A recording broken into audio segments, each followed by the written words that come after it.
Welcome to this episode of Kennedy Saves the World. Well, I've saved your summer reading. I have the ultimate book that you can consume. It will make you so happy whether you're on a plane or on the beach, by the pool, getting ready for sleepy night. This book is fascinating. It is dense. It's historic. It's historical. There's lots of gossip. It is everything that a ravenous mind needs to consume this summer. It is called Ask Not: The Kennedys and the Women They Destroyed. Maureen Callahan is a New York Times bestselling author. She is a celebrated award-winning columnist at the Daily Mail, and she is the author of Ask Not, that is out today.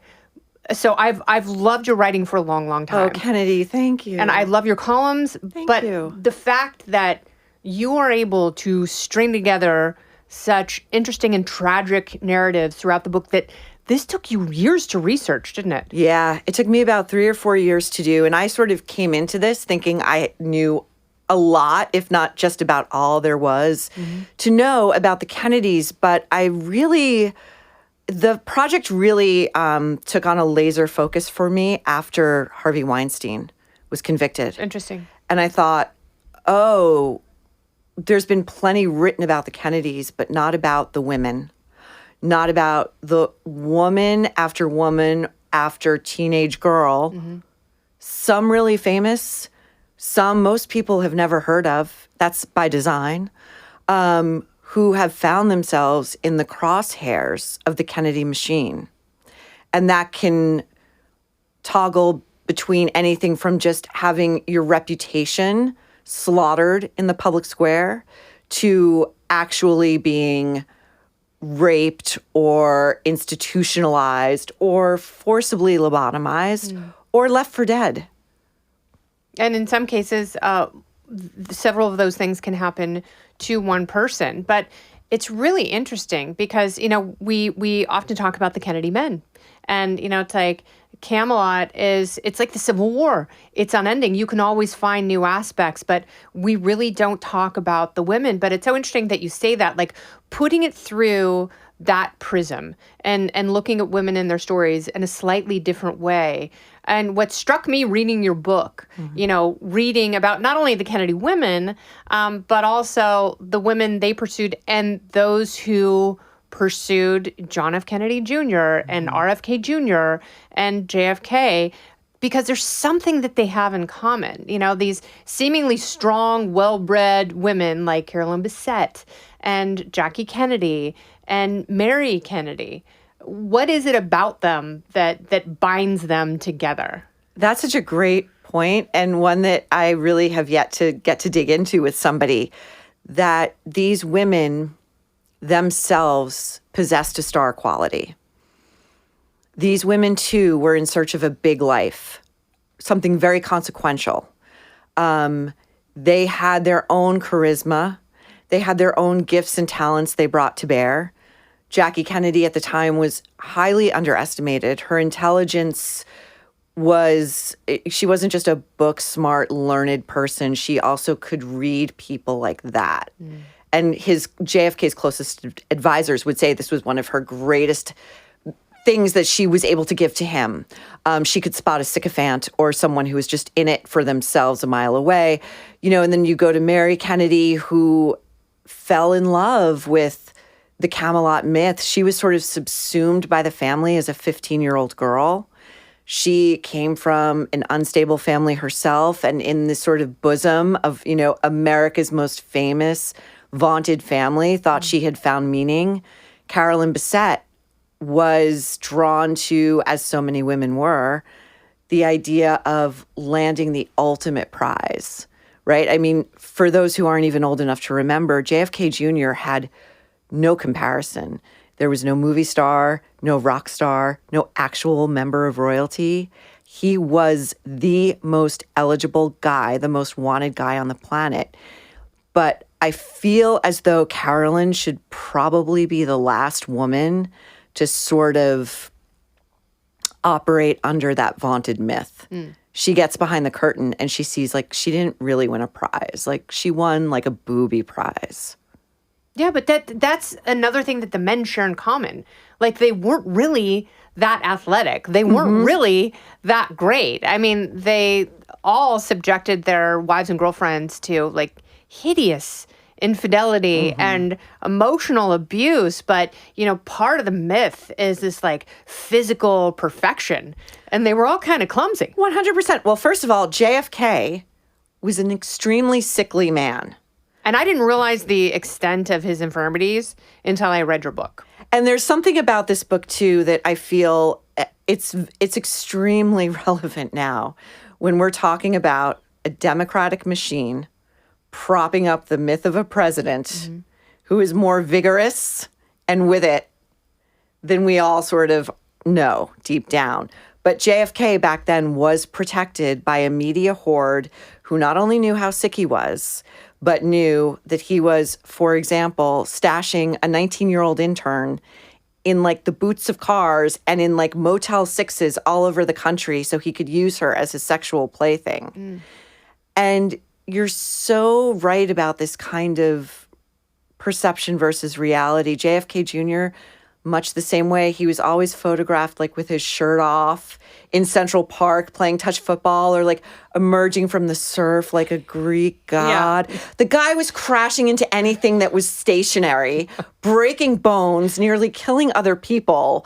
And it was really, really, you can only imagine what went through the minds of these women. Yes. Once they really came to know who they were married to.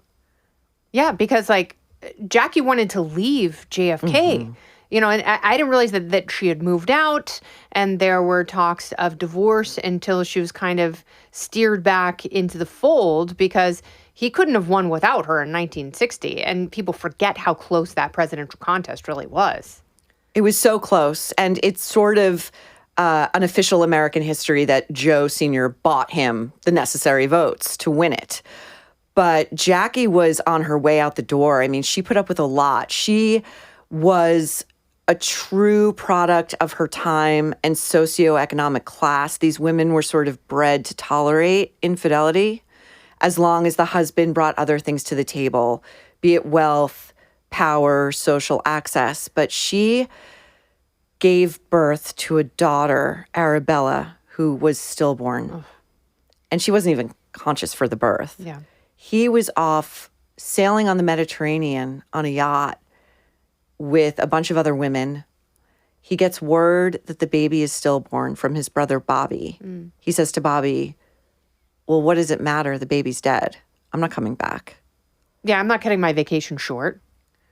Priorities.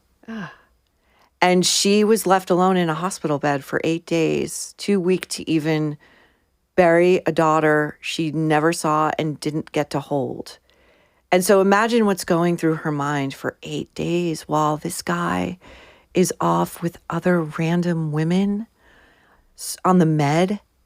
And he comes back finally because one of his top political advisors says, if you ever want to be president of the United States, you better haul your ass back to your wife. Yeah, this is starting to get out. This is starting to become a bigger story. And so she, for the first time, really thinks, like, I'm going to leave. Like, I don't know what kind of monster I married. And she has, like, she's like a little private summit meeting with, like, a top media mogul of the time, Walter Ritter. Yeah. And she says, what happens if I divorce him? And he says, well, A, you knew who you signed up for. Not fair, not true. Yes. B, if you leave him, you have to know he'll never become president. And is that something you can live with? Now, today, I highly doubt I would hope the conversation wouldn't be, is this something you can live with? Yeah, you deserve this. You chose this. So right. Whatever this is, that's on you. Instead of, your husband is doing this to himself. Your husband wants to be president and can't even get it together to come home to comfort his wife and bury his stillborn daughter? Are you kidding? But this is the sort of water that all these Kennedy women were supposed to take on. They were just supposed to sort of bear it and do it, by the way, while looking perfect and presenting as the perfect marriage. And in the book, I talk about the PTSD that Jackie suffered for the rest of her life after the assassination. But part of her PTSD, she didn't realize until maybe the 70s, was also being in a marriage that was so misperceived, and she was an actress in that marriage. It was held up as one of the greatest, most glittering love stories of the 20th century. But she knew it wasn't. She loved him deeply, but she knew what a farce it was. And can you imagine how she internalized that and how that affected her self-esteem? You know, can you imagine how that would tear someone apart? I just reading about the story because, you know, what really struck me is she was bullied by his family and his mother because, you know, I don't know how many kids were in his family. I mean, at least 3 of them died while he was president. And by the time he was president, Joe Jr. and Kick. Joe Jr., Kick, and then Bobby would be assassinated in 68. Yeah. So, I mean, there's 4 of them. Well, and a third goes missing. The lobotomized daughter. Oh, that's right. Of course. She just goes missing. They're not told no what one talks about her. happened. They're told not to ask questions. I mean, but that's like, and she, Rose Kennedy, may be the most tragic woman of all the women that you cover in the book. And, you know, their stories as they unfold, it's just shocking. But, you know, it's like here Jackie is like, she hasn't had kids yet.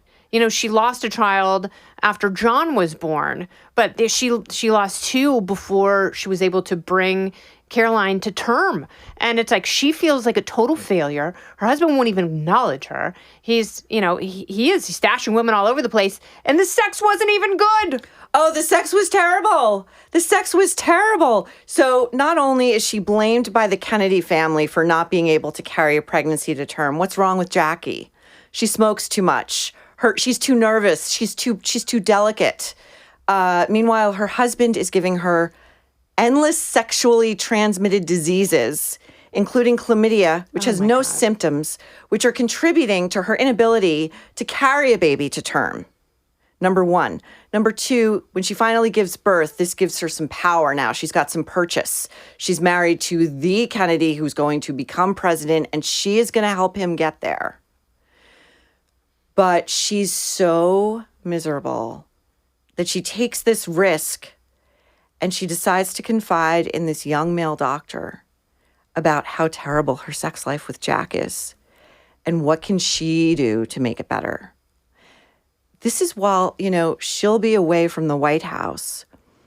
And one of the other stories in the book is about a 19-year-old intern. The teenage mistress. Her first day at the White House. Ugh. She's invited up to the residence. Would you like a tour? Would you like to meet the president? She's served daiquiris. The next thing she knows JFK is behind her. Would you like a tour? She finds herself in Jackie's bedroom. And she worships Jackie Kennedy. She worships Jackie Kennedy. Her mother worships Jackie. The president's on top of her. Within 3 minutes, he's taken her virginity. Ugh. And then asks her, like, sort of mid-sessions, like, is this your first time? She's like, yeah. She hadn't even been kissed before. Oh. And she says, you know, she wrote that she doesn't know even to this day, she would not consider it rape. But she also writes that short of screaming, there was nothing she could have done to get him off of her. Mm. And then days later, I mean, this is like one of those stories you can't believe. And like, if I were doing this as fiction, I would never write it because it's just so hyperbolically terrible. She's invited to the White House pool where JFK swims every day for his bad back. JFK is in the pool. His aide, Dave Powers, is on the edge of the pool with his feet in the water. JFK says to this intern, her name is Mimi, Dave looks a little tense, so why don't you go relax him? And she knows what this means, and she does it because it's her president, and he watches. Can you imagine? It's so sad because, like, a human being to him, a female human being is just disposable. You know, just a thing, just an object, just a receptacle, like a beautiful receptacle. And he doesn't, I don't even think he knows it's wrong. Like the level of entitlement and misogyny that they were raised in. Like I'm sure Joe Jr. was like, yeah, here's the manual. Here's how you treat women. They're not really human beings. They're certainly not equals, and just do what you need to. It's hard to read, but then, you shift to Mary Kennedy. And so before I read that, and I think your book is very problematic for RFK Jr. And, I don't know if you've heard from him or his camp, but his candidacy to me has been very intriguing.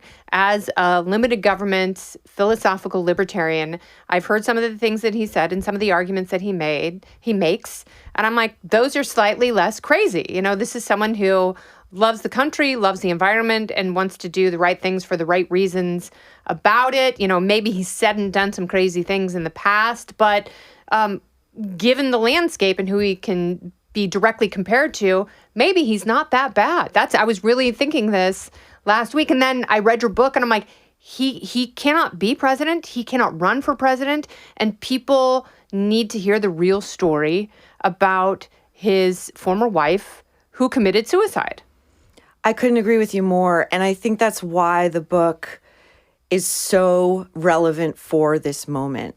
I think any woman, any person, but women in particular, who are thinking about voting for Bobby Kennedy Jr., who throughout the course of his candidacy has leaned very heavily into the Camelot myth and the nostalgia for a time when JFK and RFK were the leading lights of the Democratic Party, should really ask themselves if a man who can treat women as cruelly, terribly, and dismissively as he treated his wife, who he not just cheated on rampantly with women, many of whom were friends of Mary's in their circle, compounding her humiliation, but can then sit with her therapist, as her therapist told me, and say to that therapist, with Mary next to him, I would like you to declare her mentally ill.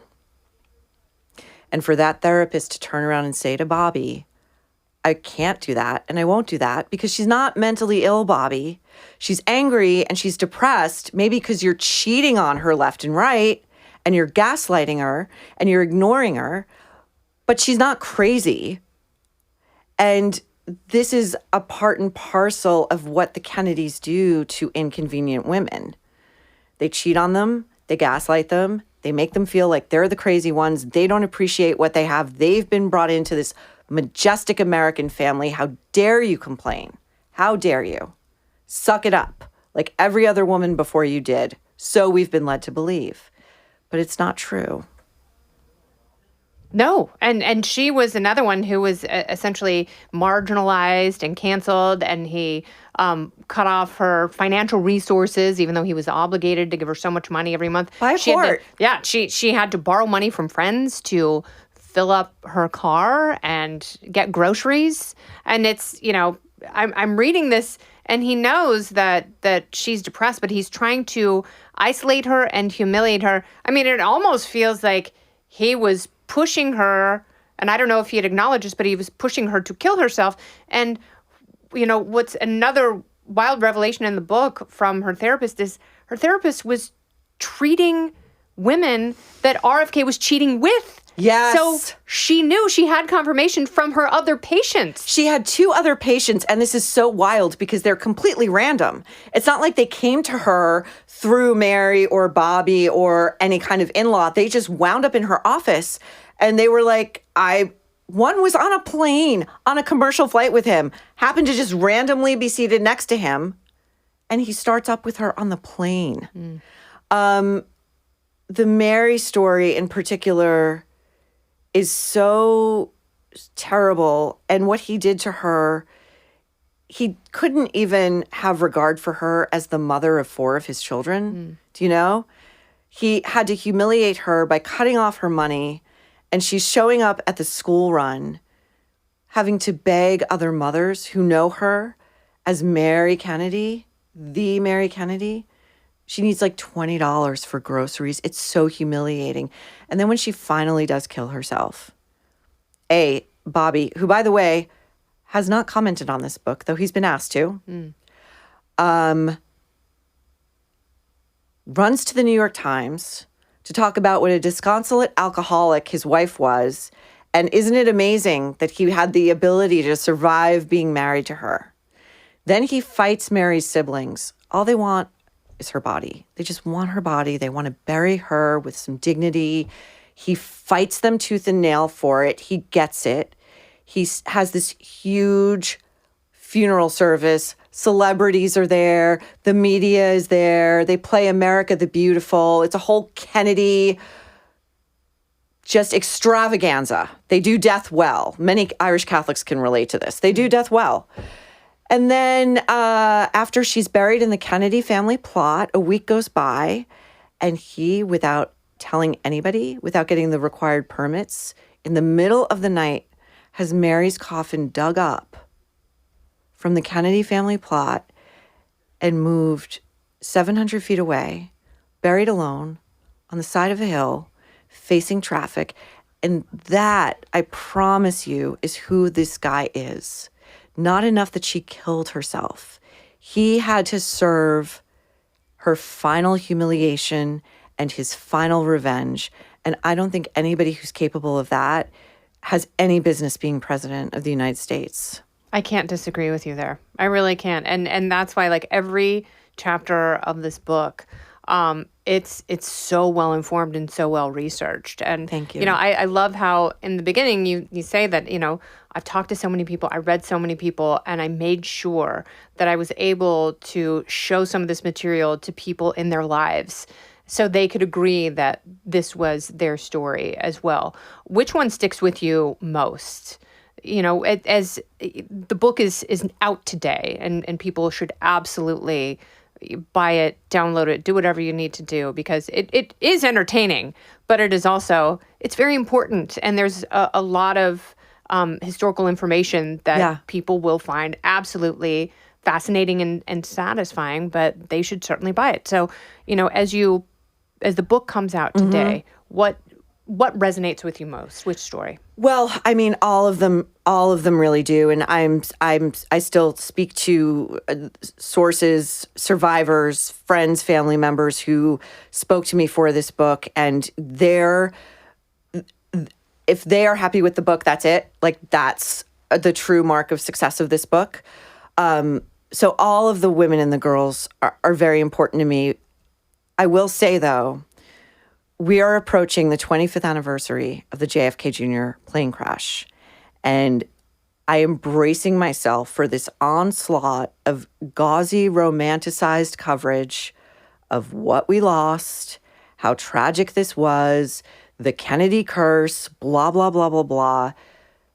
When I really began diving into John Jr., the difference between the mythological Icarus that we have been spoon-fed, force-fed, versus who this guy really was.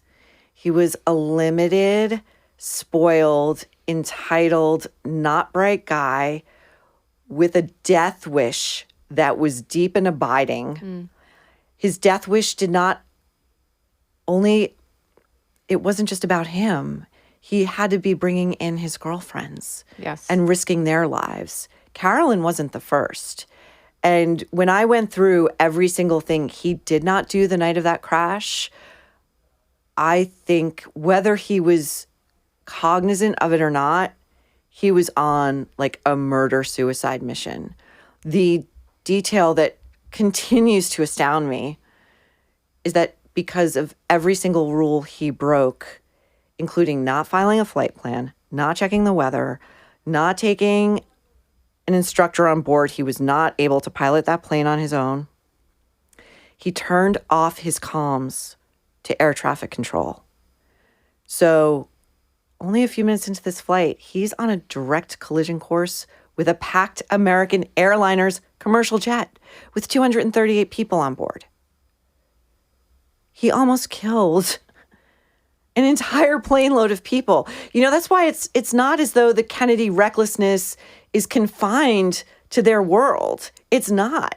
And that is a metaphor to me of the Kennedy recklessness writ large, what it's done to our politics, what it's done to the sort of childish way we regard like our team, our guy, our policies are better. Like our guy may be problematic, but he's going to carry out our policies. Like they used to say that about Ted Kennedy all the time, right? Like the lion of the Senate. Lion of the Senate. Problematic in his personal life, but he's otherwise great legislating for women.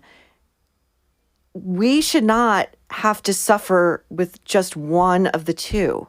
I don't think it's a big ask to think that your elected officials, especially at that level, should regard women as like fellow human beings who deserve to be treated with some decency and respect and not playthings. Yes, disposable playthings. And, it's like you talk about John Jr. and Carolyn, but I also, like, my heart breaks that her sister was on board. Oh, my God. And, it's like her parents. Like, I think about her parents from time to time. Oh, yeah. Me too. And I think shame on him. Me too. And I also think about, sort of the thing that's sort of unspoken but is very real is that I would imagine, especially Lauren might believe, well, nothing bad's going to happen because he's him, right? Like he's so famous and so rich and so powerful and so beloved. And well, he would never do something he's not capable of doing. He wouldn't, I'm just his sister-in-law. Like he wouldn't like put me in danger, right? Like this must be okay. Like that's the sort of unspoken leverage that these guys carry with them. And that's kind of what the book is about, is sort of like dismantling it all and like taking it apart. And the great irony of the Camelot myth is that like Jackie wrote it. She wrote it like a week after the assassination. And I think it was really an attempt not just to legitimize her husband's presidency, but to legitimize their marriage. And the unforeseen impact was that far too many girls and women, along with the rest of America, sort of fell for it for far too long. Yeah, and as you declare in the beginning of the book, ask not, let's. Yeah, let's go, right? Let's effing go. I got chills when I read that and just dove in. I was like, oh, give me more Marilyn, give me everything. And it's all there. Ask Not. Maureen Callahan, thank you so much for stopping by. And everyone, go read the book, enjoy it. If you have questions, you can find Maureen. And if you see RFK Jr., have him answer some questions about the book. Maureen, thank you so much. Thank you so much, Kennedy. Absolutely. This has been Kennedy Saves the World, along with Maureen Callahan. I'm Kennedy. Listen ad-free with a Fox News Podcast Plus subscription on Apple Podcasts, and Amazon Prime members can listen to this show ad-free on the Amazon Music app. Oh, go ahead and leave me a review while you're there. I'd love to hear what you have to say. You've been listening to Kennedy Saves the World on the Fox News Podcast Network.